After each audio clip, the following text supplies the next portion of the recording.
नमस्कार। स्वागत है आपका हमारे audio book and review channel पर। आज हम शुरू कर रहे हैं हिंदी साहित्य की सबसे महान रचनाओं में से एक मुंशी प्रेमचंद का उपन्यास गोदान। गोदान सिर्फ एक कहानी नहीं बल्कि भारतीय ग्रामीण जीवन का सजीव चित्रण है। इसमें हमें दिखती है किसान की गरीबी, समाज की कठोरता और जीवन की सच्चाई।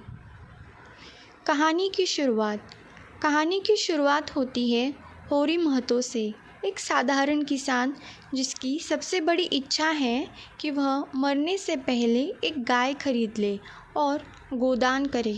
गाय सिर्फ उसके लिए पशु नहीं है बल्कि धर्म, प्रतिष्ठा और सम्मान का प्रतीक है। होरी के परिवार में उसकी पत्नी धनिया, बेटा गोबर, बहू जुनिया और बेटियां सोना और रूपा है। परिवार छोटा है पर गरीबी इतनी गहरी है कि हर दिन संघर्ष करना पड़ता है। होरी का सबसे बड़ा गुण है उसकी ईमानदारी और सहनशीलता। चाहे उस पर कितनी भी अत्याचार हो न हो, वह विद्रोह नहीं करता बल्कि चुपचाप सह लेता है। यही उसकी सबसे बड़ी कमज़ोरी भी है। पात्र परिचय। अब मिलते हैं कुछ और महत्वपूर्ण पात्रों से। पहली, धनिया, होरी की पत्नी जो तेज़, तर्राल और सावगोह से भरी है। वह अपने पति से बिल्कुल उलट है, अन्याय सहन नहीं कर सकती। दूसरा, गोबर, होरी का बेटा जो युवावस्था में है और अपने पिता से ज़्यादा विद्रोही स्वभाव का है। जुनिया, एक गरीब चरवाहे की बेटी जो गोबर से प्रेम करती है और अंततः होरी के घर आ जाती है।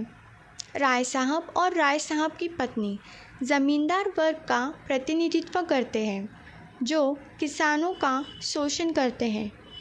डॉक्टर मालती और मेहता जी, शहर के आधुनिक पात्र जो शिक्षित हैं और सामाजिक सुधार की बातें करते हैं, पर उनकी सोच और जीवन शैली गाँव के जीवन से बिल्कुल अलग है। रिव्यू।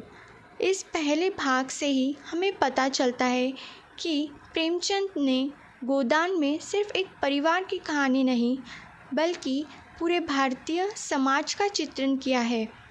होरी हर किसान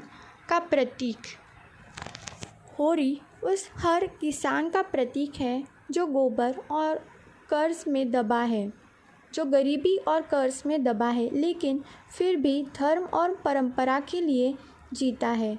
कहानी का सबसे बड़ा आकर्षण है होरी और धनिया का चरित्र वैचित्र्य।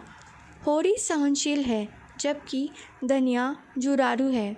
यही से उपन्यास में नाटकीयता और वास्तविकता दोनों का सुंदर मेल दिखता है। दोस्तों, यह था गोदान पार्ट 1, परिचय और पात्र। अगले भाग में हम जानेंगे कि कैसे होरी के परिवार का संघर्ष और गोबर जुनिया की कहानी उपन्यास को आगे बढ़ाती है।